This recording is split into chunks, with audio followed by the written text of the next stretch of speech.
আসসালামু আলাইকুম। আমি ডাক্তার নাজমুল। আজকে আপনাদের সাথে আমরা একটা খুব গুরুত্বপূর্ণ রোগ নিয়ে আলোচনা করব। সেটা হচ্ছে গরুর বসন্ত। এটা গরু বা মহিষ দুইজনেরই বসন্ত বা পক্স রোগটা ঠিক কেন হয়, হলে কি কি লক্ষণ দেখে আপনারা বুঝতে পারবেন, আর এখানে আমরা ঠিক কি প্রতিরোধমূলক ব্যবস্থা নিতে পারি, এই বিষয়টা সম্পর্কে আপনাদেরকে আমি জানানোর চেষ্টা করব। একদম প্রথমেই চলুন আমরা জেনে নেই ঠিক কি কারণে গরুর এই পক্স রোগটা হয়। গরু বা মহিষে সাধারণত হচ্ছে, গরুতে যদি হয় তাহলে আমরা এটাকে বলবো হচ্ছে কাউ পক্স, আর যদি মহিষে হয় তখন আমরা এটাকে বলতে পারি বাফেলো পক্স। মানে ওদের ইংরেজি নামের সাথে মিলেই এটাকে বলা হয়। ভেড়া বা ছাগলের ক্ষেত্রে অনেক সময় হয়, তবে তখন এটার নাম হয়ে যায় শিপ পক্স। আর যদি ইয়ার ক্ষেত্রে ছাগলের বেলা হয় তাহলে এটার নাম হয় হচ্ছে গোট পক্স।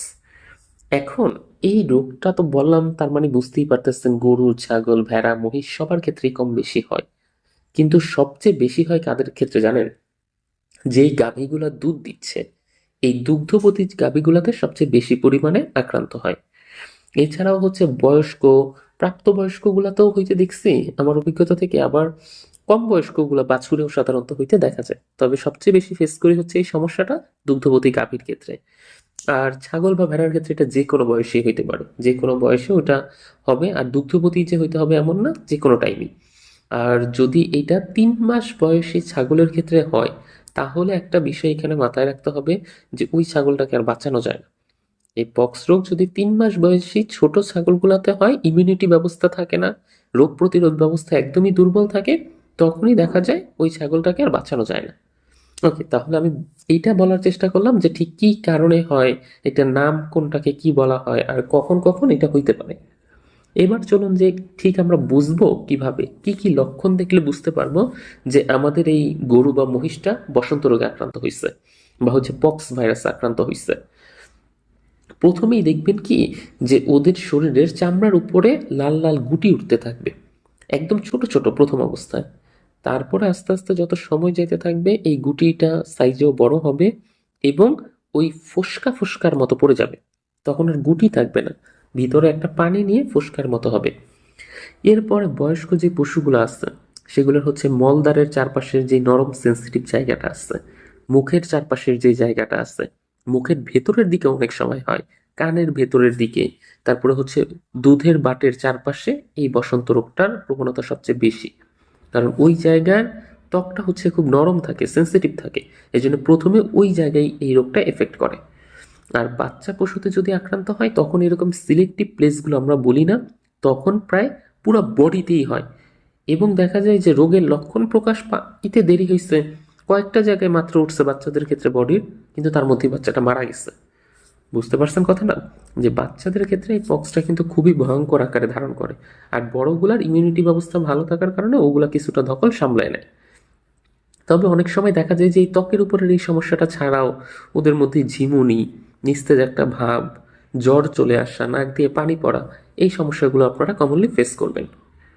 আর ওই বললামই তো, যে যে জায়গাগুলোর কথা স্পেসিফিকভাবে বলে দিচ্ছি ওই জায়গাগুলোতে একটু খেয়াল করলেই বুঝতে পারবেন।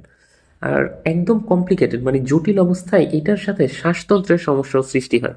যখন কিনা নেজাল প্যাসেজ বা হচ্ছে শ্বাসনালীর ভেতরের দিকে কোনো কারণে হচ্ছে এই পক্স ভাইরাস এফেক্ট করে, তখন শ্বাসকষ্ট হয়, ভেতর থেকে পানি ঝরতে থাকে। অনেক সময় তো এরকমও দেখছি যে ভেতর থেকে পুচের মতো পড়তেছে, হলুদ রঙের পুচ বের হচ্ছে।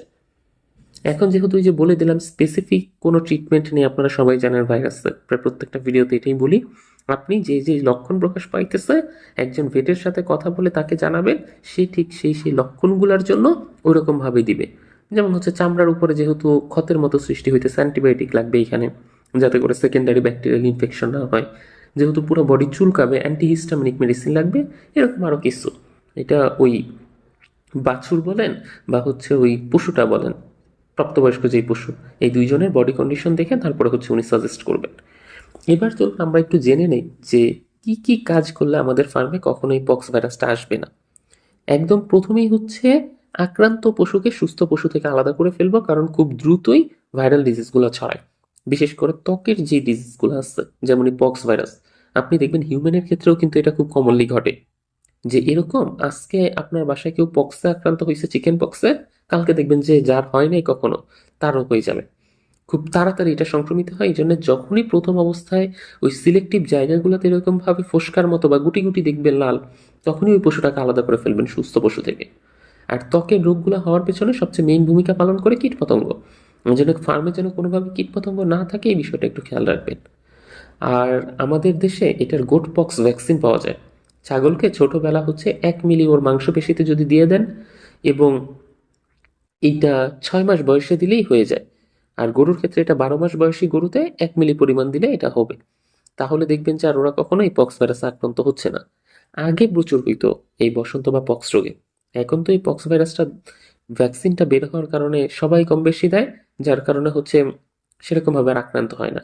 আর যদি কোনোভাবে আক্রান্ত হয়, তখন সাধারণত হচ্ছে ওই পশুটাকে মেরে মাটির নিচে পুঁতে ফেলবেন। যদি আপনি মেডিসিন ইউজ করছেন কিন্তু তারপরও সেরকমভাবে প্রোগ্রেস দেখতে পাচ্ছেন না, তখন ওটাকে মেরে আলটিমেটলি মাটির নিচে চাপা দেওয়া ছাড়া আর অন্য কোনো অপশন থাকে না। আর এই ধরনের পশু মারা গেলে কখনো বাহিরে ফেলে রাখবেন না। তাহলে হচ্ছে আপনার সুস্থ পশুগুলা বাতাসের মাধ্যমে এফেক্টেড হয়ে যাবে। ধরেন যে আপনি পশুটা মারা গেছে, জাস্ট গর্ত করে মাটির নিচে না দিয়ে দূরে কোথাও নিয়ে ফেলে দিয়ে আসলেন, তখন ওইটার উপর মশা বা মাছি বসবে।